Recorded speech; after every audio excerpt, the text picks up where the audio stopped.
Good morning बच्चों, कैसे हो आप सभी। उम्मीद है जिस तरह से ठंड बढ़ी हुई उस तरह से आप लोगों की तैयारी भी बढ़ी हुई होगी और जिस तरह से आपका एनुअल एग्ज़ाम नज़दीक है उस तरह से आप ज़ोर शोर से तैयारी में जुटे होंगे। तो पिछले दिनों जो प्री टेस्ट आपका हुआ था उस प्री टेस्ट के कुछ क्वेश्चंस हमने आपको हल करके एक वीडियो के माध्यम से देने का प्रयास किया था। हालांकि वो आधा था, अधूरा था, तो उसी वीडियो को कंटिन्यू करने के लिए आज हम इस वीडियो को बना रहे हैं और इस वीडियो के माध्यम से हम उन सभी 30 ऑब्जेक्टिव प्रश्नों को देखने का प्रयास करेंगे जो आपके प्री टेस्ट में पूछे गए थे। कुछ प्रश्न इसमें ऐसे थे जो आपको विशेष रूप से दिग्भ्रमित कर रहे थे और आप उस क्वेश्चंस को लगातार गलत किए हैं जहाँ पे थोड़ी सी भी दिग्भ्रम होने की स्थिति बन रही थी। तो चलिए उनको कुछ समझने का प्रयास करते हैं और ऐसे प्रश्नों को एग्ज़ाम में किस प्रकार से हल किया जाए, थोड़ा सा उन सब चीज़ों को भी देखने का हम लोग प्रयास करेंगे। तो शुरू करते हैं। जो पीछे वीडियो देखे होंगे उनके लिए बहुत अच्छा है और वो स्किप करके उस वीडियो से आगे भी देख सकते हैं और जिन्होंने नहीं देखा है उनके लिए और भी अच्छा है कि सिर्फ एक इस वीडियो के माध्यम से आप पूरे 30 क्वेश्चंस के हल को देख सकते हैं। तो थोड़ा स्पीड में देखने का प्रयास करेंगे। पीछे वीडियो के जो हमारी गति थी उस गति से थोड़ा सा इसमें ज़्यादा गति ज़्यादा रहेगी क्योंकि उसमें क्वेश्चंस कम थे और इसमें क्वेश्चंस ज़्यादा हैं, तो स्पीड हम थोड़ा ज़्यादा लेकर के चलेंगे। पहला क्वेश्चन है इस प्रकार से आप सबों के भी जैसा कि है कि हड़प्पा संस्कृति के अवशेष सबसे पहले प्राप्त हुए, यानी कि कहाँ से प्राप्त हुए। तो ऑप्शन में है आपका ये लोथल, बी चान्होंदड़ो, सी हड़प्पा और डी मोहनजोदड़ो। तो इसका राइट आंसर क्या हो जाएगा। सबसे पहले जो प्राप्त हुए वो हड़प्पा से ही प्राप्त हुए और अधिकतर विद्वानों ने इसका नाम हड़प्पा सुझाया था। तो इसका राइट आंसर क्या हो जाएगा, हड़प्पा हो जाएगा। इस प्रकार से आप सबों के बीच जो नेक्स्ट दूसरा क्वेश्चन था, हड़प्पा सभ्यता के लोग किसकी उपासना करते थे। हड़प्पा सभ्यता के लोग किसकी उपासना करते थे। ये अशोका, बी विष्णु, सी मातृ देवी और डी इनमें से कोई नहीं। तो किसकी उपासना करते थे आप सभी जानते हैं, हम भी जानते हैं, क्या नाम है, मातृ देवी। क्या नाम था, मातृ देवी। तीसरा क्वेश्चन जो था कि हड़प्पा सभ्यता में कौन सा पशु अज्ञात था, यानी कि कोई पशु से लोग परिचित नहीं थे। आपके सामने ऑप्शन है गाय, बी घोड़ा, सी हाथी और डी कुत्ता। तो इस प्रकार से जो उस समय परिचित नहीं था वो लोगों को घोड़ा से परिचय नहीं था, यानी कि परिचित नहीं थे। नेक्स्ट क्वेश्चन नंबर 3 देखिएगा, ये थोड़ा सा क्वेश्चन पे ध्यान देने की ज़रूरत है कि पूछा जा रहा है क्वेश्चन नंबर 4 में कि गुप्त साम्राज्य का प्रथम सम्राट कौन था। ध्यान दीजिएगा, पूछा जा रहा है गुप्त साम्राज्य का प्रथम सम्राट कौन था। आपके सामने जो ऑप्शन दिए गए हैं वो है अशोक, वो है श्रीगुप्त, वो है चंद्रगुप्त प्रथम और वो है चंद्रगुप्त मौर्य। तो यहाँ पे अशोक की बात करें हम लोग या हम लोग चंद्रगुप्त मौर्य की बात करें तो ये मौर्य साम्राज्य से संबंधित शासक हैं। पूछा जा रहा है गुप्त साम्राज्य से, तो किसी भी हालत में ये दोनों ऑप्शन आपके नहीं होने वाले हैं। अब आपके सामने बच गए श्रीगुप्त और चंद्रगुप्त प्रथम। तो श्रीगुप्त जो शासक है वो गुप्त वंश का प्रथम शासक है, ध्यान दीजिएगा। और चंद्रगुप्त जो है वो भी शासक है गुप्त साम्राज्य का और श्रीगुप्त भी शासक है गुप्त साम्राज्य का। श्रीगुप्त ने ही गुप्त वंश की स्थापना की थी। ये सही है। क्या सही है? कि श्रीगुप्त ने स्थापना की थी गुप्त साम्राज्य की, श्रीगुप्त ने। मगर जो क्वेश्चन में आपसे पूछा जा रहा है उसको थोड़ा ध्यान से समझिएगा। गुप्त साम्राज्य का प्रथम सम्राट पूछा जा रहा है, न कि शासक। यदि शासक या संस्थापक पूछा जाए तो उसका आंसर हो जाएगा श्रीगुप्त। जबकि आपसे पूछा जा रहा है कि प्रथम सम्राट कौन था, यानी कि किसके शासन के दौरान जो शासन का क्षेत्र था वो बहुत विस्तृत था, वो और एक सम्राट के रूप में जाना जाता था। तो इसका राइट आंसर क्या हो जाएगा? चंद्रगुप्त प्रथम। क्या हो जाएगा? चंद्रगुप्त प्रथम। ये चीज़ को विशेष रूप से ध्यान रखना था, जो कि बच्चों ने अधिकतर गलती किया है, इसलिए मैंने इस क्वेश्चन पे ज़्यादा जोर दे करके इसको समझाने का प्रयास किया आप लोगों को। दूसरी जो संभावनाएं सबसे अधिक बन रही थी कि चंद्रगुप्त प्रथम और चंद्रगुप्त मौर्य, तो मौर्य जो था वो मौर्य वंश का था। चंद्रगुप्त मौर्य मौर्य वंश का संस्थापक था, जो कि बिंदुसार का पिताजी थे। तो आप जान सकते हैं कि इनका संबंध किसी भी हालत में गुप्त साम्राज्य से नहीं होगा, तो ये हो जाएगा गलत, जिन्होंने भी इनको टिक किया।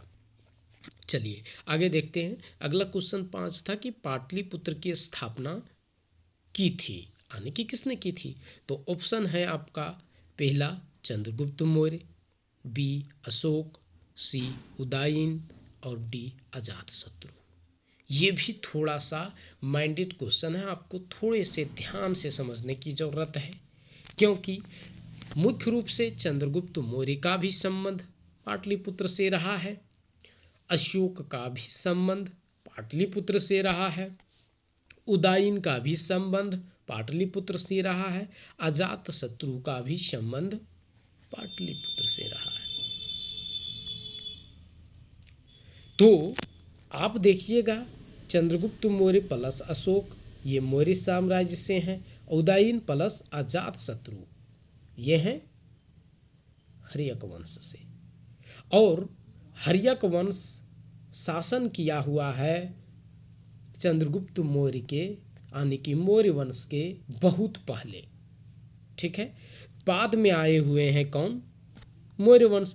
तो कहीं ना कहीं ये बाद में शासन किए हैं, तो इनकी इस तरह से वहाँ पे पाटलिपुत्र की स्थापना करने की बात हो जाती है कैंसिल। अब आपके सामने बचता है कि उदयन और अजातशत्रु में कौन होगा भाई?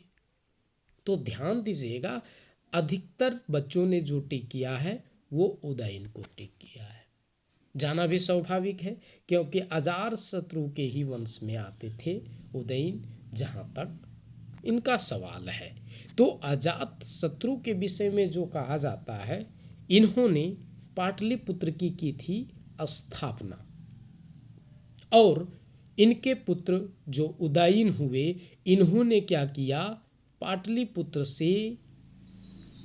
पाटलिपुत्र में जाकर के बनाई अपनी राजधानी। क्या बनाई? अपनी राजधानी। तो उदयन को भी जिन्होंने टिक किया है वो राजधानी के मामले में सही है। जबकि क्वेश्चन पूछ रहा है कि स्थापना किसने किया था, तो ध्यान दीजिए, पहले शहर स्थापित होगा, तब बाद में उसे राजधानी बनाया जाएगा। तो इस प्रकार से इसका राइट आंसर हो जाएगा अजातशत्रु। ये दो क्वेश्चन था जो थोड़ा सा समझने लायक क्वेश्चन था। चलिए आगे क्वेश्चन की ओर बढ़ते हैं हम लोग। पूछा जा रहा है कि ऋग्वेद में कुल कितने सूक्त हैं? अधिकतर बच्चों ने इसका सही आंसर दिया था कॉपी में भी। तो कितने हैं? 1080 हैं। एक स्टेप में ही देख करके इसको टिक लगाया जा सकता है, ऑप्शन की जरूरत नहीं है। कितने हैं? 1080 सूक्त हैं। हरिसेन की प्रयाग प्रशस्ति संबंधित है। हरिसेन की प्रयाग प्रशस्ति संबंधित है। ऑप्शन जो है चंद्रगुप्त, श्रीगुप्त, समुद्रगुप्त, रामगुप्त। चलिए इसको थोड़ा समझने की बात करते हैं। सबसे पहले हरिसेन की प्रयाग प्रशस्ति। तो हरिसेन और प्रयाग में जो इनके द्वारा लिखित प्रशस्ति है वो है संबंधित गुप्त साम्राज्य से, यानी कि हरिसेन जो हुए हैं वो गुप्ता एज के कवि हुए हैं और विद्वान हुए हैं। तो कहीं ना कहीं इनका आंसर जो जाएगा वो जाएगा किससे? गुप्त से। यहाँ पर आपको एक नाम से जो फंसाने का प्रयास किया जा रहा है वो चंद्रगुप्त, तो आप ये चंद्रगुप्त को डायरेक्ट कैंसिल कर देना था, क्योंकि ये गुप्त से संबंधित समझ में बहुत कम आते हैं। अगले हैं श्रीगुप्त। तो श्रीगुप्त संस्थापक थे जैसा कि हमने देखा। और अब आते हैं रामगुप्त। तो रामगुप्त का भी गुप्त साम्राज्य में ज़्यादा प्रभाव नहीं दिखता है और ऐसी कोई विशेष चर्चाएं नहीं आती है। एक सती प्रथा का जो घटना हो रहा था उसके अलावे रामगुप्त का और कहीं पे ज़्यादा जिक्र नहीं मिलता है। इनके नाम से सिक्के भी बहुत कम मिलते हैं। तो जो सबसे ज़्यादा प्रसिद्ध शासक उभर करके इस वंश का आपको इस ऑप्शन में समझ में आता है वो आता है समुद्रगुप्त। तो समुद्रगुप्त का जो प्रयाग प्रशस्ति था उसका लेखन किया था हरिसेन ने। इस बात को आप ध्यान देंगे। अगला क्वेश्चन है कि हम्पी नगर किस साम्राज्य से संबंधित है? तो आप जानते ही हैं, आपका ऑप्शन है कि मौर्य साम्राज्य, विजयनगर साम्राज्य, गुप्त साम्राज्य, बहमनी साम्राज्य। तो ध्यान दीजिएगा, इसका राइट आंसर क्या हो जाएगा? विजयनगर साम्राज्य। क्या हो जाएगा? विजयनगर साम्राज्य।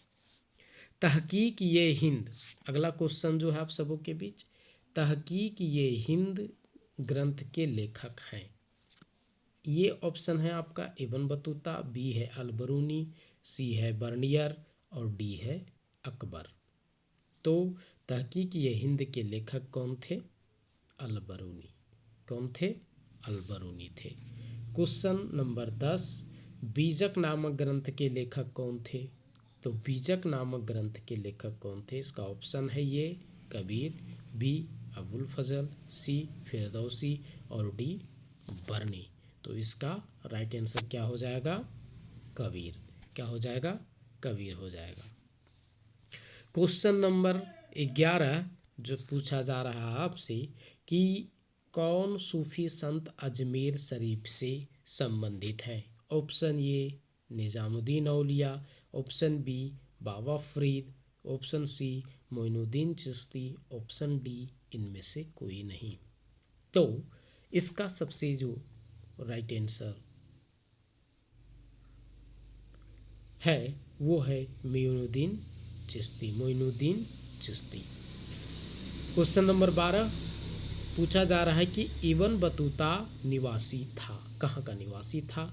ऑप्शन ये है आपका Morocco, B France, C Germany और डी इंग्लैंड। तो इसका राइट आंसर क्या हो जाएगा? ये मोरक्को। कहाँ का निवासी था? मोरक्को का निवासी था। क्वेश्चन नंबर 13 आपके सामने है कि शैव धर्म के अनुयायी जाने जाते थे, यानी कि शिव को जो मानने वाले थे वो किस नाम से जाने जाते थे? Option A Nayanar, option B Alvar, C Bhagavat और डी तीर्थंकर। तो इसका राइट आंसर हो जाएगा क्या? ये नैनार। ये शिव को मानते थे। बी जो है सो अलवार विष्णु को मानते थे। भागवत भी वैष्णव धर्म से संबंधित थे। और तीर्थंकर कौन थे? तो आप जानते हैं जैन धर्म में 24 तीर्थंकर हुए हैं, तो जैन धर्म से संबंधित थे। तो शैव धर्म के अनुयायियों को कहा जाता था नैनार। क्वेश्चन नंबर 14, नालंदा विश्वविद्यालय की स्थापना किसने की? ऑप्शन ये है आपके सामने चंद्रगुप्त और ऑप्शन बी है आपके सामने कुमारगुप्त। तो इसका राइट आंसर क्या हो जाएगा? कुमारगुप्त। किसने किया था? कुमारगुप्त गुप्त वंश का शासक था और इनके द्वारा किया गया था नालंदा विश्वविद्यालय की स्थापना। अब है दक्कन विद्रोह कब हुआ था। पूछा जा रहा है आपसे क्वेश्चन नंबर 15 कि दक्कन विद्रोह कब हुआ था। 1870 option A, option B 1872, option C 1875, option D 1865। तो इसका राइट आंसर क्या हो जाएगा, ऑप्शन सी 1875। क्वेश्चन नंबर 16 पूछा जा रहा है मुगल साम्राज्य के संस्थापक कौन थे। तो ये में है अकबर, बी में है जहांगीर, सी में है शाहजहां और डी में है बाबर। ध्यान से देखिएगा इस क्वेश्चन को। इस क्वेश्चन में भी आप लोगों ने भर भर करके गलती किया है, इसलिए मैं इसको थोड़ा विस्तार से समझाने का प्रयास करता हूँ। मुगल साम्राज्य में अलग अलग शासक हुए हैं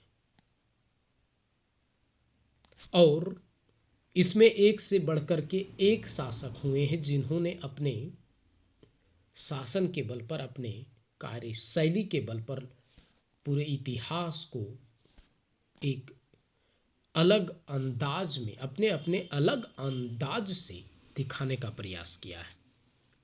कि अकबर, इन्होंने अपने अलग अंदाज से इतिहास को दिखाया। जहांगीर, इन्होंने अपने अलग अंदाज से इतिहास को दिखाया। शाहजहां, इनकी अलग कार्यशैली रही। और बाबर, ये अपने अलग व्यक्तित्व से पहचाने जाते हैं। तो सबसे पहले मुगल साम्राज्य की हम लोग बात करें तो पहला शासक हुआ यहाँ पर बाबर, जिसने इस वंश को यहाँ पर ला करके स्थापित किया।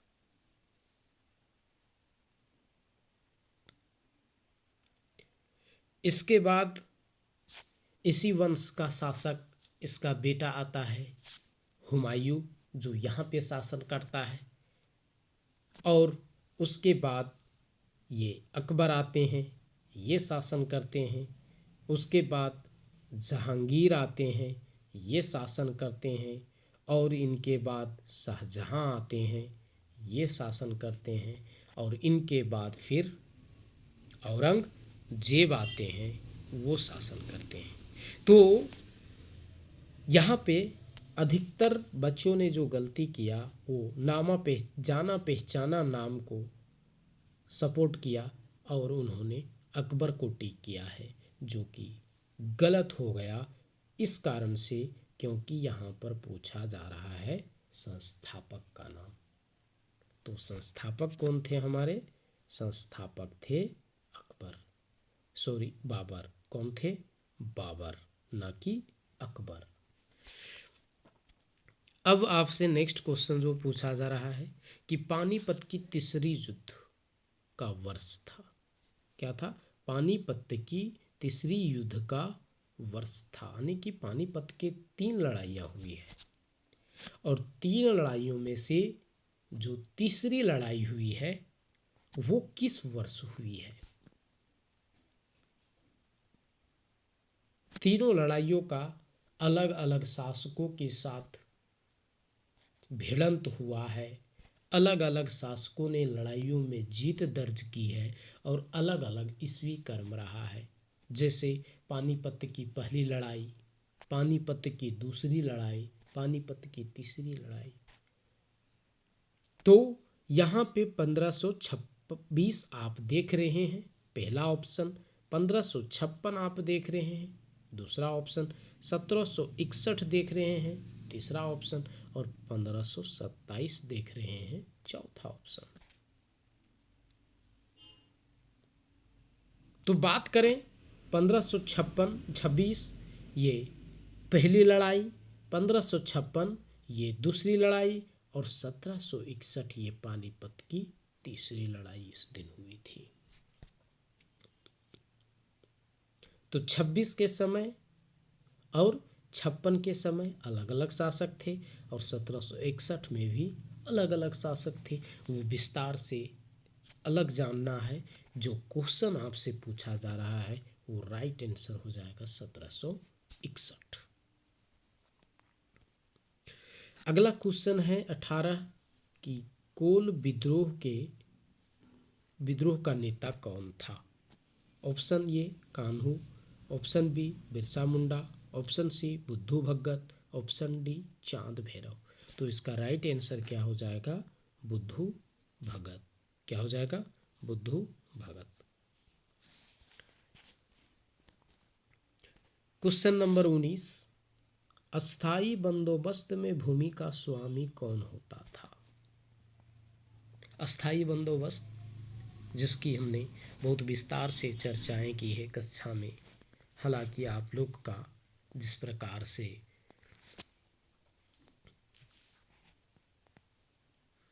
इस क्वेश्चन के प्रति आंसर देखने को मिला, वो कहीं से भी यह जज नहीं करता है कि आपने सही से पढ़ाई किया हो। अधिकतर लोगों ने इसमें कंपनी या फिर रैयत ऑप्शन को चूज किए हैं, जो किसी भी दृष्टिकोण से सही नहीं था। बात की जाए कि अस्थाई बंदोबस्त में भूमि का स्वामी कौन होता था, तो वो होता था जमींदार। इसीलिए अस्थाई बंदोबस्त का दूसरा नाम जमींदारी बंदोबस्त भी था, जमींदारी व्यवस्था। तो ये चीज़ जानना था आप लोगों को और देखना था। रैयतों के साथ जिस व्यवस्था को लागू किया गया वो था रैयतवाड़ी। क्या व्यवस्था था? रैयतवाड़ी। इन चीज़ों पे ध्यान देना था। क्वेश्चन नंबर 20 पूछ रहा है 1857 के विद्रोह में कानपुर का नेता कौन था? 1857 का विद्रोह हमारे देश के इतिहास में एक ऐसा विद्रोह जिस विद्रोह ने देश की आज़ादी के मार्ग को प्रशस्त किया, तो इसकी इतनी महत्ता होने के चलते इस विद्रोह को अमूमन हम लोग बड़े विस्तार से पढ़ने का प्रयास करते हैं। और इनका इतना विस्तार था कि हर एक क्षेत्र से अलग अलग नेता उभर करके सामने आए और उन्होंने इस आंदोलन का नेतृत्व किया था। तो उन्हीं में से पूछा जा रहा है कि कानपुर में इनके नेता कौन थे? तो कानपुर में इनके नेता जो ऑप्शन दिया गया है, कुंवर सिंह, हजरत महल, नाना साहब, इनमें से कोई नहीं। तो इसका राइट आंसर हो जाएगा नाना साहब। कौन थे कानपुर में? नाना साहब से। बाबू वीर कुंवर सिंह बिहार से थे और हजरत महल आप जानते हैं लखनऊ से थी और बाद में यह नेपाल भाग गई थी। Question number 21, east India company की दीवानी किसने प्रदान की? ईस्ट इंडिया कंपनी को बंगाल की दीवानी, ध्यान दीजिएगा कि ईस्ट इंडिया कंपनी को बंगाल की दीवानी किसने प्रदान की? ये भी थोड़ा ध्यान से समझने वाला क्वेश्चन है। यदि आप यहाँ पे इस क्वेश्चन को हल्के में लेंगे तो कहीं ना कहीं थोड़ा सा उलझने का प्रयास आपका समझिए जारी है, अगर आपने इजी वे में इसको लेने का प्रयास किया। देखिए option A Shujauddaula, option B Mir Jafar, option C Sirajuddaulah और ऑप्शन डी शाह आलम द्वितीय। ध्यान दीजिएगा, कहीं ना कहीं शुजाउद्दौला, मीर जाफर या सिराजुद्दौला, ये तीनों जो शासक हम लोग देख रहे हैं, ये तीनों शासक किससे संबंधित हैं? बंगाल से संबंधित हैं। जबकि शाह आलम द्वितीय का बात करें तो कौन थे? शाह आलम द्वितीय जो थे ये थे मुगल सम्राट। ध्यान दीजिएगा, पूछा जा रहा है कि ईस्ट इंडिया कंपनी को बंगाल की दीवानी किसने प्रदान की? तो बंगाल की दीवानी इनको प्रदान की गई थी शाह आलम द्वितीय के द्वारा। कब? बक्सर के युद्ध में, जब हुई इलाहाबाद की संधि, उस समय इसको प्रदान की गई थी। कॉर्नवालिस कोड कब बना? 22 नंबर क्वेश्चन है, ऑप्शन है ये 1857, बी 1793, सी 1855, डी 1850। देखिएगा, कॉर्नवालिस कोड को बनाने वाले लॉर्ड कॉर्नवालिस और इनका शासनकाल में एक ही ईस्वी सन टच कर रहा है, वो है 1793। तो ये हो जाएगा राइट आंसर। क्वेश्चन नंबर 23 पूछा जा रहा है, प्रत्यक्ष कार्यवाही दिवस मनाया गया। तो प्रत्यक्ष कार्यवाही दिवस किसने मनाया था? मुस्लिम लीग ने मनाया था। क्यों मनाया था? पाकिस्तान की मांग को लेकर के बनाया गया था। अब आता है कि ऑप्शन ये कब मनाया गया था? 26 जनवरी 1930, 15 अगस्त 1947, 26 जनवरी 1950 या 16 अगस्त 1946। तो इसका राइट आंसर हो जाएगा डी, 16 अगस्त 1946 को मनाया था। अगले क्वेश्चन की ओर बढ़ते हैं। पूछा जा रहा है क्वेश्चन नंबर 24 की खेड़ा कृषक विद्रोह हुआ था। तो option A 1915, option B 1917, 1979, option C 1918 और ऑप्शन डी 1919। तो ध्यान दीजिएगा, 15 में महात्मा गांधी वापिस आए थे और उसके बाद पूरे भारत का भ्रमण में लग गए थे और जाकर के 1918 में उन्होंने खेड़ा कृषक विद्रोह को देखा था। तो खेड़ा कृषक विद्रोह कब हुआ था? 1918 में हुआ था। अगला क्वेश्चन है 25 नंबर की, भारतीय राष्ट्रीय कांग्रेस के प्रथम अध्यक्ष कौन थे? तो ध्यान देने वाली बात है, ऑप्शन ए दादा भाई Naoroji, option B Umesh Chandra Banerjee, option C Surendra नाथ बनर्जी और डी जेबी कृपलानी। तो इसका राइट आंसर क्या हो जाएगा? ऑप्शन बी उमेश चंद्र बनर्जी, जिसको शॉर्ट में डब्ल्यूसी बनर्जी भी हम लोग कहते हैं। क्वेश्चन नंबर 26, कैबिनेट मिशन के सदस्य कौन थे? तो कैबिनेट मिशन में मुख्यतः 3 सदस्य थे और इन तीनों का नाम दिया गया है। Option A V Alexander, option B Pethick Lawrence और सी स्टेपर्ड क्रिप्स। ये तीनों थे कैबिनेट मिशन के सदस्य और इसका राइट आंसर हो जाएगा इनमें से सभी। कह रहा है कि प्रस्तावना में समाजवादी शब्द जोड़ा गया। क्वेश्चन नंबर 27, प्रस्तावना में समाजवादी शब्द जोड़ा गया। ये 40वें संविधान संशोधन, 42वें संशोधन में, सी 44वें संशोधन में और डी 46वें संशोधन में। तो इसका राइट आंसर क्या हो जाएगा? ऑप्शन बी 42वें संविधान संशोधन में। क्वेश्चन नंबर 28 है, स्वराज पार्टी के संस्थापक कौन थे?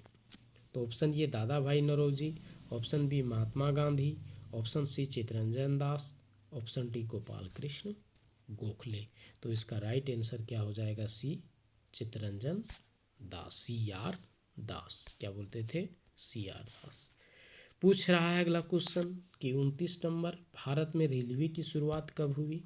ऑप्शन ए 1853, बी 58, 1855, सी को नंबर है ऑप्शन और डी नंबर ऑप्शन है 1856। तो हम लोग जानते हैं कब हुआ था, ऑप्शन नंबर ये 1853 को। क्वेश्चन नंबर 30 पूछा जा रहा है कि भारत का संविधान कब लागू हुआ? ध्यान दीजिएगा, ऑप्शन ए 15 अगस्त 1947, ऑप्शन बी 26 जनवरी 1950, ऑप्शन सी 26 नवंबर 1949 और ऑप्शन डी 26 जनवरी 1929। तो जानते हैं हम लोग का संविधान देश के आज़ाद होने के बाद लागू हुआ।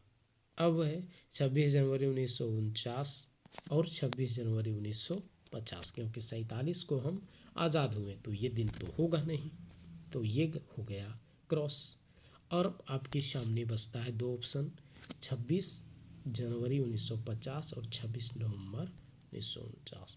तो संविधान इस दिन बन करके तैयार हो गया था। कुछ धाराओं को, अनुच्छेदों को लागू कर दिया गया था, मगर पूर्ण रूप से संविधान जो लागू हुआ था वो हुआ था 26 जनवरी 1950 को। किस दिन हुआ था? 1950 को। तो ये था आपका प्री टेस्ट एग्ज़ाम से संबंधित कुछ क्वेश्चन आंसर। ये कक्षा 12 विषय इतिहास था, जो प्री टेस्ट हुआ था टोटल 80 नंबर का। उसमें से ये 30 प्रश्न जो ऑब्जेक्टिव के रूप में आपके प्री टेस्ट में पूछे गए थे, इनसे संबंधित था। इनको हमने हल करने का प्रयास किया। आपको यह वीडियो कैसा लगा हमें बताने का प्रयास करें, ताकि हम आपके लिए समय समय पर ऐसे ही वीडियो लाते रहें। चलिए मिलते हैं अगले एक नए वीडियो में नए विषय के साथ। तब तक के लिए हमें इजाज़त दीजिए। अपना ख्याल रखिए। बहुत बहुत धन्यवाद।